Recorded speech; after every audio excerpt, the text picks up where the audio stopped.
मैं राशिद बड़ी खबर से करेंगे शुरुआत। ब्रेकिंग न्यूज यह है कि राम मंदिर के भूमि पूजन पर रोक लगाने की मांग की गई है। इलाहाबाद हाईकोर्ट में यह याचिका दायर की गई है और कोरोना का हवाला देकर भूमि पूजन पर रोक की मांग की गई है। दिल्ली के एक पत्रकार ने PIL फाइल की है। 5 अगस्त को PM मोदी करेंगे भूमि पूजन और उससे पहले ये याचिका लगाई गई है। 5 अगस्त को प्रस्तावित भूमि पूजन पर रोक लगाने की मांग को लेकर इलाहाबाद हाईकोर्ट में अर्जी दी गई है। दिल्ली के साकेत गोखले ने इलाहाबाद हाईकोर्ट के चीफ जस्टिस को लेटर PIL भेजी है। PIL में यह कहा गया है कि भूमि पूजन कोविड-19 के अनलॉक 2 की गाइडलाइन का उल्लंघन है। भूमि पूजन में 300 लोग इकट्ठा होंगे जो कि कोविड के नियमों के खिलाफ होगा। लेटर पिटीशन के जरिए भूमि पूजन के कार्यक्रम पर रोक लगाए जाने की मांग की गई है। कहा गया है कि कार्यक्रम होने से कोरोना के संक्रमण फैलने का खतरा बढ़ेगा। याचिका में यह भी कहा गया है कि यूपी सरकार केंद्र की गाइडलाइन में छूट नहीं दे सकती। चीफ जस्टिस से लेटर पिटीशन को PIL के तौर पर मंजूर करते हुए सुनवाई करके कार्यक्रम पर रोक लगाए जाने की मांग की गई है। साकेत गोखले कई विदेशी अखबारों में काम कर चुके हैं, सोशल एक्टिविस्ट भी हैं। इंडिया न्यूज संवाददाता आशीष सिन्हा ज्यादा जानकारी के साथ जुड़े हैं। आशीष, लेटर पिटीशन को अभी तक चीफ जस्टिस ने सुनवाई के लिए मंजूर किया है या नहीं, पहला सवाल है। और दूसरा, ये याचिका में दम कितना है?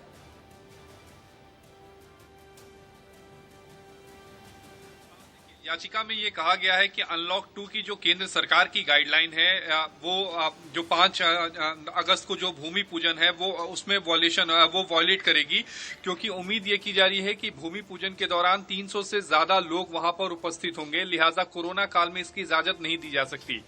उदाहरण ये भी दिया गया है कि जब बकरीद में नमाज पढ़ने के लिए भी रिस्ट्रिक्शंस है तो आखिर कैसे भूमि पूजन के लिए इजाजत दी जा सकती है। सबसे अहम सवाल यह है कि क्या ऐसी याचिकाओं पर हाईकोर्ट सुनवाई के लिए तैयार होगा कि नहीं। हालांकि जो ट्रस्ट है उनकी तरफ से ये साफ कहा गया है कि भीड़ बिल्कुल भी इकट्ठा होने नहीं दिया जाएगा, सोशल डिस्टेंसिंग का पालन किया जाएगा, केवल लिमिटेड लोगों को बुलाया जाएगा। ट्रस्ट ने ये बिल्कुल साफ किया है कि जो भी भूमि पूजन का कार्यक्रम होगा उसका सजीव प्रसारण यानी लाइव टेलीकास्ट होगा। अलग अलग अयोध्या में जगह पर स्क्रीन लगाए जाएंगे, लिहाजा जहां पर भूमि पूजन होगा वहां पर लोगों को इकट्ठा नहीं करने दिया जाएगा। ये ट्रस्ट की तरफ से बिल्कुल साफ कर दिया गया है। अब सब कुछ निर्भर करता है हाईकोर्ट पर कि क्या हाईकोर्ट इस याचिका को सुनने के लिए तैयार होता है या नहीं है। अगर हाईकोर्ट सुनने के लिए तैयार होता है तो जाहिर तौर पर एक बार फिर ये मामला जो है वो कानूनी पेचीदगियों में उलझेगा कि क्या भूमि पूजन 5 अगस्त को होगा या नहीं होगा। अगर हाईकोर्ट सुनने के लिए तैयार हो जाता है तो पहले। आशीष सिन्हा, बहुत शुक्रिया आपका इस तमाम जानकारी के लिए। कहते हैं भगवान राम का जन्म अयोध्या नगरी में अभिजीत मुहूर्त में हुआ था और अभिजीत मुहूर्त में ही राम मंदिर निर्माण का काम शुरू होगा। प्रधानमंत्री नरेंद्र मोदी के हाथों नींव पूजन का अनुष्ठान होगा, लेकिन इस महामुहूर्त को लेकर एक बहुत खास बात सामने आई है। आपको बताते हैं ये 32 सेकंड का राज क्या है और राम मंदिर भूमि पूजन मिट्टी से लेकर के गिट्टी तक की हर एक कहानी और 32 सेकंड का राज। रिपोर्ट देखिए। राम पूजन प्रधानमंत्री करेंगे महा भूमि पूजन।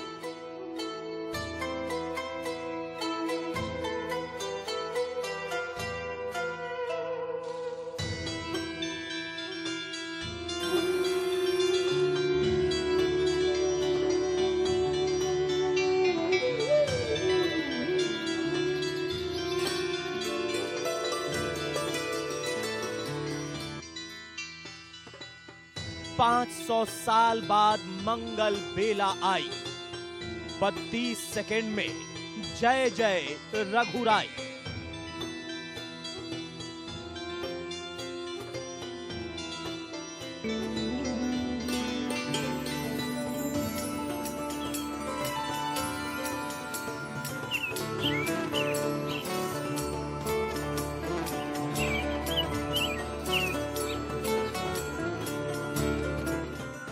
पांच अगस्त 2020 वो तारीख, वो दिन जब अयोध्या में राम मंदिर भूमि पूजन का महाअनुष्ठान होगा।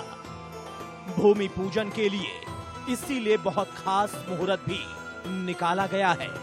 ये वो मंगल घड़ी होगी जब राम भक्तों का 500 साल का लंबा इंतजार खत्म होगा। अभिजीत मुहूर्त में होने वाले भूमि पूजन के लिए जो समय मुकर्रर हुआ है वो 5 अगस्त दोपहर 12 बजकर आएंगी और एक शिला बीच में स्थापित होगी। मंदिर भूमि पूजन की विधि वैसे तो 3 अगस्त से ही शुरू हो जाएगी, जब देश के अलग अलग प्रमुख शहरों से आए वैदिक आचार्य नींव पूजन शुरू करेंगे। शुरुआत महागणेश पूजन से होगी, उसके बाद पंचांग पूजन, नींव पूजन के बाद 4 अगस्त को सूर्य सहित नवग्रह पूजा भी की जाएगी। कहते हैं कि किसी भी शुभ कार्य को शुरू करने से पहले वरुण, इंद्र आदि देवताओं को भी प्रसन्न करना होता है, इसलिए 5 अगस्त को इन महादेवों का भी पूजन होगा। Bureau report, India news. मंदिर निर्माण की तैयारियों को लेकर राम मंदिर ट्रस्ट के अध्यक्ष महंत नृत्य गोपाल दास से बात की इंडिया न्यूज संवाददाता अबुल बशर ने। देखिए। राम जन्मभूमि तीर्थ क्षेत्र के अध्यक्ष महंत नृत्य गोपाल दास जी हमारे साथ हैं। महाराज जी, अब तो तपस्या पूरी हो गई, पीएम मोदी जी भी भूमि पूजन के लिए आ रहे हैं, मंदिर भी बनने जा रहा है। एकदम ठीक है, अब समय आ गया है, सबके सब वातावरण अनुकूल है। मोदी जी आ रहे हैं, मुख्यमंत्री जी हैं, सभी अनुकूल वातावरण है। निश्चित ही अब सभी लोग इकट्ठे होकर के अच्छी तिथि मुहूर्त में मंदिर का निर्माण करेंगे। महाराज जी, भूमि पूजन कैसा होगा, क्योंकि ये राम मंदिर का भूमि पूजन है, तो ऐसे में कैसा होगा? दिव्य भव्य भूमि पूजन होगा। विभिन्न प्रकार की शिलाएं देश के कोने कोने से चांदी की शिलाएं आ रही हैं, वो सब भूमि पूजन में लगेंगी। बड़ी दिव्यता भव्यता के साथ भूमि पूजन होगा। दिवंगत महंत परमहंस दास जी, उन्होंने भी एक शिला पूजन किया था, वो भी लगेंगी। बस उनको याद किया जाएगा। महान पुरुष थे परमहंस जी महाराज, महंत अवैधनाथ जी महाराज, उनके चरणों में वंदन करते हैं। ये सभी महापुरुष थे, उनकी कृपा से ही आज ये सब हो रहा है। तो कुल मिलाकर नृत्य गोपाल दास जी महाराज हैं, जो ट्रस्ट के अध्यक्ष हैं, उन्होंने साफ किया कि ये भूमि पूजन देखने लायक होगा, भव्य होगा, क्योंकि प्रधानमंत्री नरेंद्र मोदी खुद अयोध्या पहुंच रहे हैं। साथ ही साथ भूमि पूजन भी भगवान श्री राम के भव्य मंदिर के निर्माण का है। तो ऐसे में सारी चीजें इतने लंबे इंतजार के बाद हो रही है, तो वाकई वो देखने लायक होगा और बेहद भव्य होगा। अबुल बशर खान, इंडिया न्यूज, अयोध्या।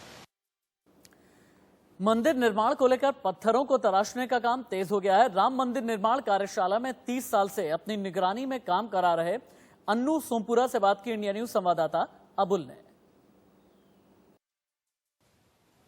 सन 1990 से इसी राम मंदिर कार्यशाला में पत्थर तराशी का काम चल रहा था। 30 साल गुजर गए और 30 साल के बाद इन पत्थरों को अब सजा कर रखा गया है, तराश कर रखा गया है। इन पत्थरों को अगर मैं दिखाने की कोशिश करूं तो ये पिलर्स हैं और इन्हीं पिलर्स को मंदिर के निर्माण में लगाया जाएगा। ज़्यादा जानकारी हमें देंगे अन्नू भाई सोमपुरा जी, जो पिछले 30 सालों से यहीं सुपरविजन का काम कर रहे हैं। एज ए सुपरवाइजर ये इस पूरी चीज़ों को इन्होंने देखा है, इन्हीं की निगरानी में ये पूरा काम हुआ है 30 सालों से। अन्नू भाई सोमपुरा जी, इतना वक्त दे दिया आपने इन पत्थरों को तराशने में, उसके बाद अब वो वक्त नज़दीक आ गया, अब यानी यूं कहूं कि अब भूमि पूजन होने जा रहा है, तो आप अपनी आंखों से देख रहे हैं सब कुछ होता हुआ, कैसा लग रहा है? हमको बहुत अच्छा लग रहा है कि हमारी 30 साल की मेहनत रंग लाई है। अनु भाई, अगर मुझे आप समझाएं इनको, अगर दिखाकर कि ये जो पिलर्स हैं इसमें मूर्ति कहाँ लगेगी, भगवान के चित्र कहाँ उकेरे जाएंगे, और दूसरे जो ये डिजाइन्स हैं उकेरे गए वो क्या है? ऐसा है कि इसमें मूर्ति बनेगी, जो प्लेन जगह है उसमें इसमें मूर्तियाँ बनेगी, देवी देवताओं की मूर्ति लगेगी सब, इसमें 8 मूर्ति ऊपर बनेगी। हाँ, जो कारीगर्स हैं वो लगभग कितने रहे, कितना काम किया? जब 90 में काम चालू किया था उस टाइम 150 आदमी थे, 150 आदमी काम कर रहे थे। राजस्थान के थे, गुजरात के थे, मिर्जापुर के थे, अलग अलग गांव के सब कारीगर थे। आप चंद्रकांत सोमपुरा जी से गुजरात में मिलकर भी अभी कल लौटे हैं। ये ट्रस्ट की मीटिंग के बाद, क्योंकि ट्रस्ट की मीटिंग के बाद जो है फैसला हुआ कि कुछ डिज़ाइन में परिवर्तन होगा, ऊंचाई 161 कर दी गई 128 से। तो चंद्रकांत सोमपुरा जी, जिन्होंने जो आर्किटेक्ट है इस मंदिर के मॉडल के, उनसे क्या बात हुई आपकी कल? ऐसा है कि हमारी फ़ोन से बात हुई थी कि मैंने क्या कोई नक्शे में परिवर्तन किया है आपने? तो बोले हाँ, हमने परिवर्तन किया है और नक्शा हमने चंपा जी को दिया है, आप देख लेना। पहले जो 2 मंजिल का था शायद 3 मंजिल का किया हुआ है। अच्छा, इन पत्थरों को अब ले कब जाया जाएगा परिसर में, क्योंकि कितना आपके हिसाब से कितना काम हो चुका है? तो ऐसा 1 मंजिल का काम पूरा हो चुका है। जब नींव भी वहाँ खुदेगी तो ट्रस्ट वाले तय करेंगे कब पत्थर ले जाना वहाँ, तो उन्हीं के हाथ में है। बिल्कुल, मैं आपको दिखाने की कोशिश करूंगा कि ये जो पत्थर तराश के रखे गए थे, इनकी अब सफाई भी हो चुकी है। पत्थर तराशी का काम 1 मंजिल का हो चुका है। करीब 1 लाख घन फुट पत्थर तैयार हैं, जिसमें गर्भगृह की तैयारी है। उसके बाद की जो दूसरे मंजिल की इमारत है, उसके लिए और पत्थर आने की जरूरत है, और पत्थर आएंगे, उसके बाद उन्हें भी तराशा जाएगा। कैमरा पर्सन अविनाश शुक्ला के साथ अबुल बशर खान, इंडिया न्यूज, अयोध्या। तो 5 अगस्त का इंतजार हर किसी को है।